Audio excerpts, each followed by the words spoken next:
everybody, it's Will Venus, welcome back to my channel. How are you all? If you're one of my regulars here, hey. If you're new here, hit that subscribe button so you can join in all the fun. So, what I'm doing today is starting a new series.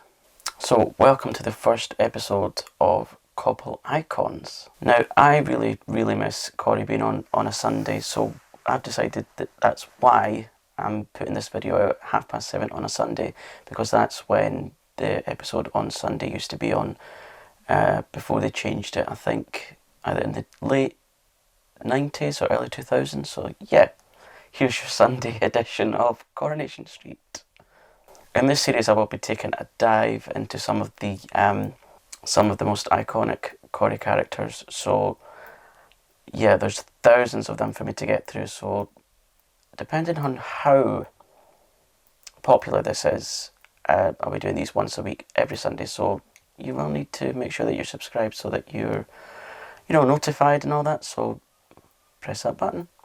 So yes, for those that don't know, Coronation Street, it's a continual drama series set in Manchester, and I believe it is filmed now in Media City in Manchester. It's been going for over 60 years, and I just absolutely love Corrie, as it's known in short here in the UK. I defy any British person that doesn't know what Coronation Street is. Either that or they must know what the theme tune is, because the theme tune is just absolutely iconic. You don't really get much more quintessential British than the Coronation Street theme tune. Yeah, it's just very famous. So yes, Coronation Street has been going steadily since 1960. Can we just take a minute to acknowledge that it's been going steadily since 1960, so that means it's been now going for 60 years. It will be 61 years this December, and it's past 10,000 episodes. 10,000 episodes, and that's actually a Guinness World Record. Yeah, I think Corrie will be very proud to have that accolade. Now, all the information that I've found has came from a few different sources, and I've tried my best and where possible to keep everything accurate, because I know that there, like me, is some other Corrie superfans, so I've tried to make sure I've got all information absolutely correct where I can. So I thought I would start with the very first speaking character that was on Coronation Street. The first person that spoke the first line of the very first script. And this character's name was Florrie Lindley. Florence Lena, known to her friends as Florrie Lindley, was the first ever character to appear on Coronation Street on the 9th of December 1960. 60 years ago. Yeah, amazing, isn't it? Florrie was played by Betty Alberg. I never did quite find out how to pronounce that name, so whichever one it is, delete where inapplicable. Corrie creator, the late Tony Warren, created the character as a way of introducing the new characters in the street. Obviously, when there's a new show beginning, you need a way of kind of introducing the characters. That was like a way of introducing the other residents of the streets to the viewers, which I think is a really good way of doing it. So yeah, it was seeing the world through Florrie's eyes as she was setting up the shop for the first time. Because on that day, she didn't know any of the neighbours or any of the other, residents from other streets. And her opening line was, "Be funny having my own name above my own shop, won't it?" Those were the days when corner shops were really popular, because there was in the 1960s. I've read up on this kind of thing. I've watched lots of stuff going from the 1960s to the 1990s.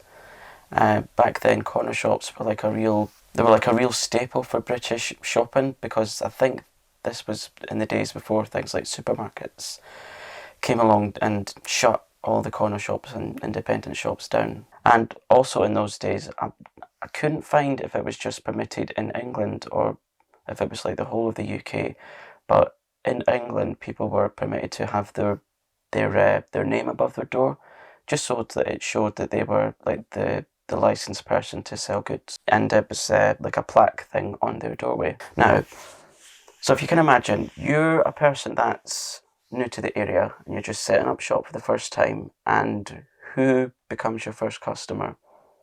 Well, Florrie's first customer was none other than Mrs. Ina Sharples herself. And just to let you know, I will definitely be featuring Mrs. Sharples, as she was known to everyone.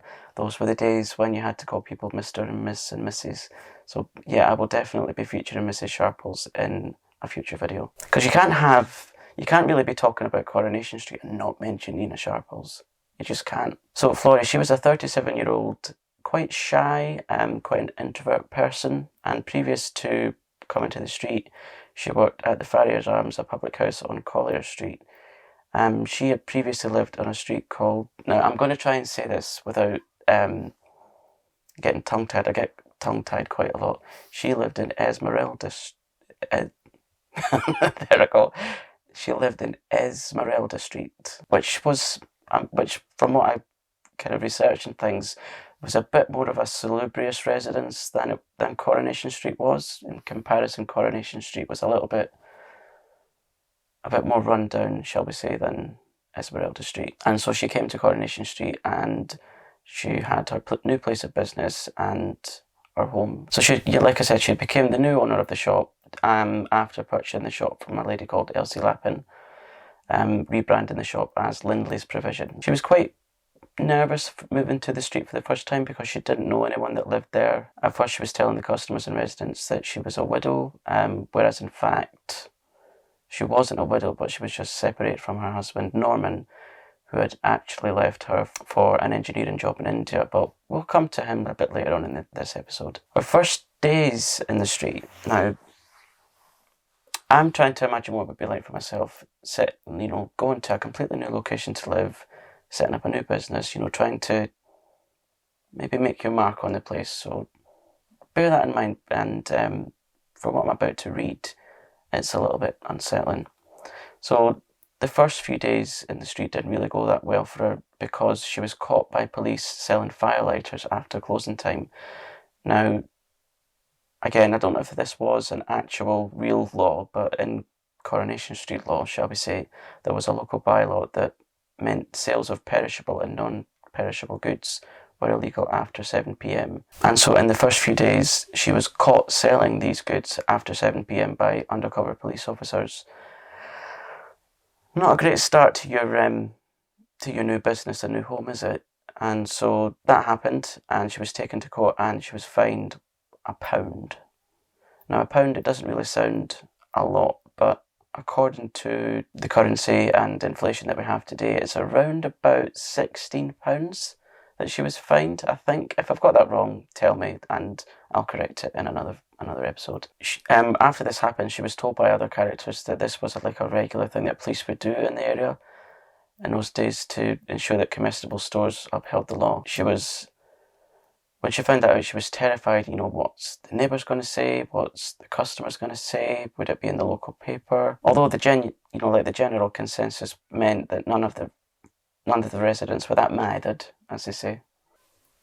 And then after that, she soon settled into the street and made friends with the Coronation Street stalwarts such as Elsie Tanner and Mr. Tatlock. And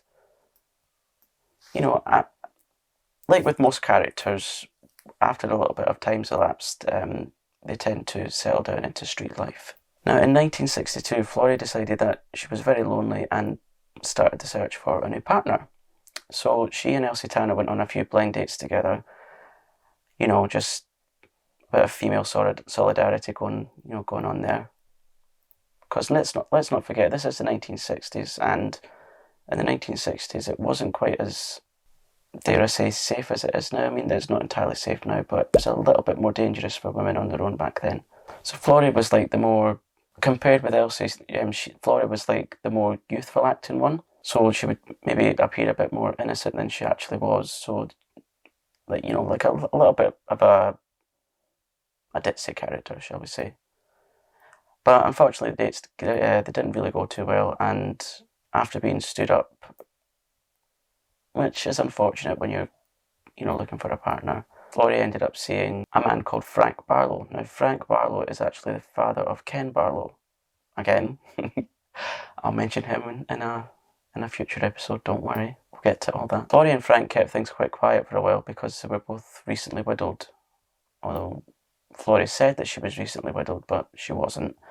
But Frank was widowed. Frank lost his wife, Ada, after she'd been killed in a bus crash in September 1961. But again, going with the theme of disappointment, things didn't work out for Frank and Florrie, and Frank kind of did his best to avoid her after our dating.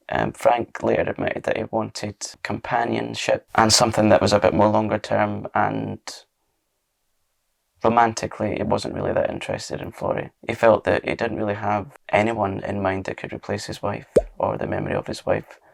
Not that I think that he would be replacing his wife, maybe just someone that didn't quite come up to the standard of his wife. So naturally, again, Florrie was left a little bit hurt, but she didn't tell anyone how hurt she felt. So to kind of save face a bit and her pride, I guess, she agreed with Frank that they would just stay the best of friends, which is what they did. And so we come to 1963. Florrie had a little bit of good luck in the form of a bingo win. This win came in the form of £100, which, according to inflation and things, which is about £1,600 in today's money. Although the good fortune wasn't to last, unfortunately, because when she was walking home from the bingo, she was mugged and her winnings went with the person that mugged her. The thief took off with all the winnings and, of course, the handbag, which, I suppose would really upset anyone being mugged. But her main concern was losing her favourite handbag. It was just her favourite handbag, and she was just heartbroken that she'd lost this handbag. So you can imagine her relief when sometime later she was reunited with the handbag after another resident called Jerry Booth managed to find it for her. And there's not really a lot more to say about 1963 other than she kind of just settled into shop life, serving the customers, or can I get you a bit of bacon, or serving the residents.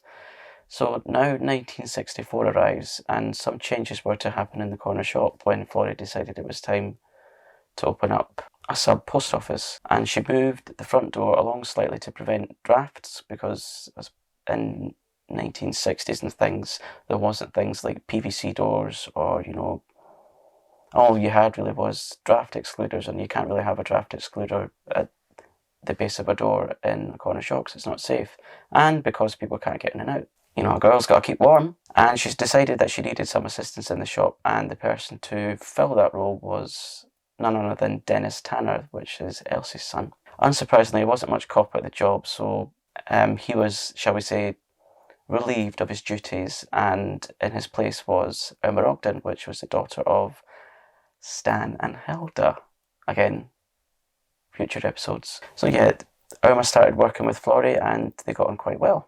But feeling those pangs of loneliness, she would soon, take out her frustrations on Irma, on an unsuspecting Irma, and things came to a rather dramatic climax for Florrie in 1964. So after being rejected by Frank Barlow and having the mugging and feeling quite lonely and quite anxious and quite depressed, and she was kept really busy with running the corner shop, and things just got on top of her quite a lot, and Florrie really began to feel the strain.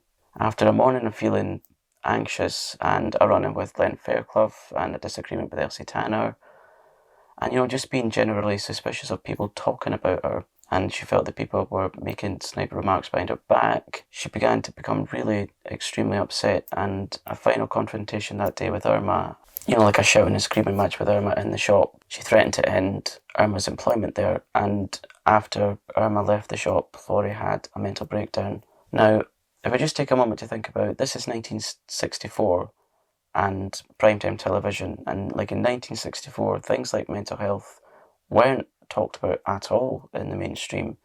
So I think this was one of Corrie's first huge storylines to cover, because, of course, I'm not saying that mental health is spoken about enough these days, but it is spoken more about these days. And this was just one of many serious topics that Coronation Street would cover in the future.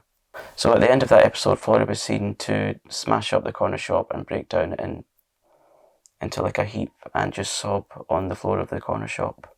sobbing into her hands. Florrie, of course, had to seek medical help and soon recovered with the help of the hospital and the doctors. And soon, maybe a bit too soon, Florrie was back to her usual run-of-the-mill goings-on at the little corner shop at the corner of Coronation Street, which she shouldn't really have been doing because this was going against doctor's orders. They didn't want her to go back to work so quickly, which is quite understandable. Yet, she ploughed on, she returned, and around the same time she began to co-op with a man called... Now this is quite an unusual name, with a man called Tickler Murphy. Tickler was a lodger of another character called Minnie Caldwell at number 5 Coronation Street, and they began a friendship, and after Florrie returned a wage packet missing from Tickler's job at the factory, and they became friends when Tickler had lost a wage packet from his job in the factory, and Florrie had given it back to him because this wage packet was placed inside a box of goods sent to the corner shop accidentally from the factory.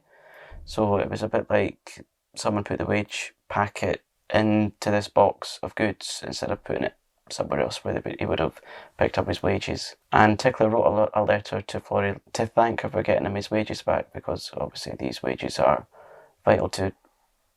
Well, if anyone lost their wages, it's really important that you get them back. So Tickler had a keen interest in the shop, and they got to know Florrie, and they had an interest in common because both Florrie and Tickler really liked the workings of a shop, so they had that in common. And so slowly but surely they entered into a relationship, and that was until, though, Florrie mentioned to Tickler about marriage, and it's like the classic reaction: someone mentions marriage to you and you're like, whoa, slow down. Why do they need to put the foot on the accelerator? And Tickler wasn't really that interested in marriage, and soon after the relationship went into like a downward slope. Tickler wasn't interested in things like putting roots down, commitment, and yeah, talk about giving someone a complex. Tickler actually fled back to his native island to get away from Florrie and just have a fresh start, I suppose. Yeah, that would give someone a complex, don't you think? And so we come on to Florrie's final year in Coronation Street, and that was 1965. Now, can you remember when I said previously that Florrie said she was widowed when she came to the street originally? Well, it soon turns out that she was proven otherwise, because her deceased husband Norman actually turned up in Coronation Street. He'd managed to track her down and wanted to reconcile the relationship. So you can only imagine like the reaction of the neighbours when someone said, "Husband returns from the grave." Yeah, I would be quite shocked at that. If someone was to tell you, though, that the husband was dead, only for them to turn up, yeah, it's only natural that shocks would happen. Again, naturally, when you've managed to escape from a husband you're no longer in love with, you're bound to be unsure if you should go or enter back into that relationship with them. Norman was quite from what I've read, I would say today, he sounds like quite a bit of a control freak, and Norman said that if she didn't go back to live with him in Canada, then they might as well get a divorce. At the time, Norman deep down felt his offer would be turned down. So when that offer was turned down, he felt his only option was to go and find the comfort of another woman. Well, yeah, you would, wouldn't you? In the end, Florrie took Norman up on his offer, and they did actually go to live together in Canada.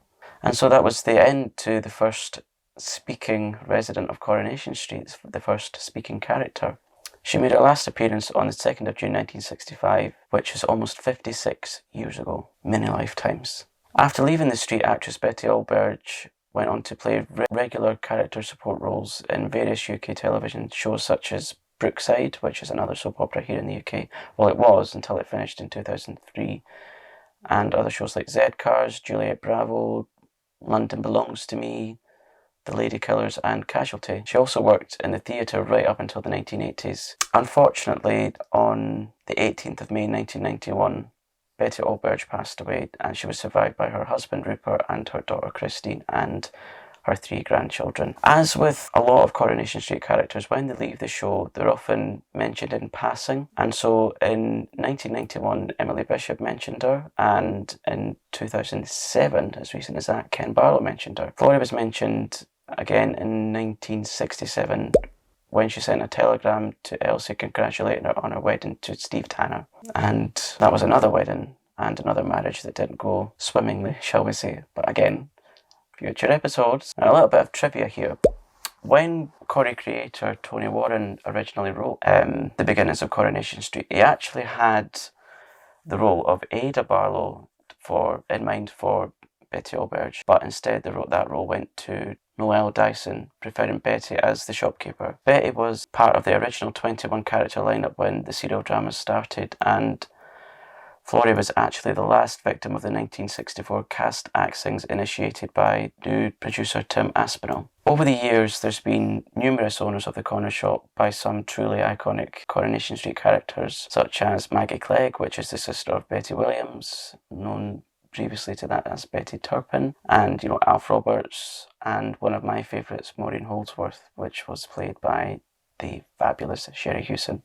The current owner of the corner shop is Deb Allahan, and he's been the owner for over 20 years. I think that, the corner shop is like a partnership character all on its own, because you have the owner and the shop, and I think they work hand in hand together, like a partnership. And the shop, it kind of sets the precedence of the human character and all the small life habits that entails for the street. In the 60 years that Coronation Street has been on screen, the shop has changed hands over 15 times. It's had many different configurations within the shop, including the moving of the front door. The layout of the interior and the exterior set has been one of my favourite things to keep an eye on over the years. I think my favourite configuration of the shop, and of the exterior and the interior, was when Alf Roberts was in charge. And I think that was when he had the till next to the front door, and the front door was to his left, and it kind of had it looked a bit like banisters at the front door. That's the only way I can describe it. So that was my favourite tenure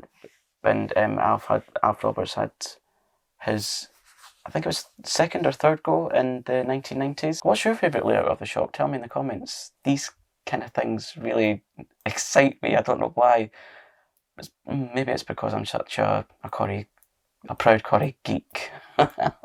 And so that brings me nicely to the end of my first Cobble Icons episode, and I really do hope that you've enjoyed listening to me and watching as much as I've had researching and filming this. It's been really fun. So who is your favourite Corrie character and why?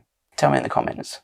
And now what I would like to also see in the comments is if there's any characters you would like to see in future episodes. I've got a very good few to work through. Yeah, there's thousands of characters potentially that I could dive into. And also, so you don't miss any future episode, because like I said, I have a lot of them planned. Make sure that you're subscribed and ring the notification bell so that you don't miss out on any uploads and any of the fun. I'll see you next time. Ta-ra, Chuck!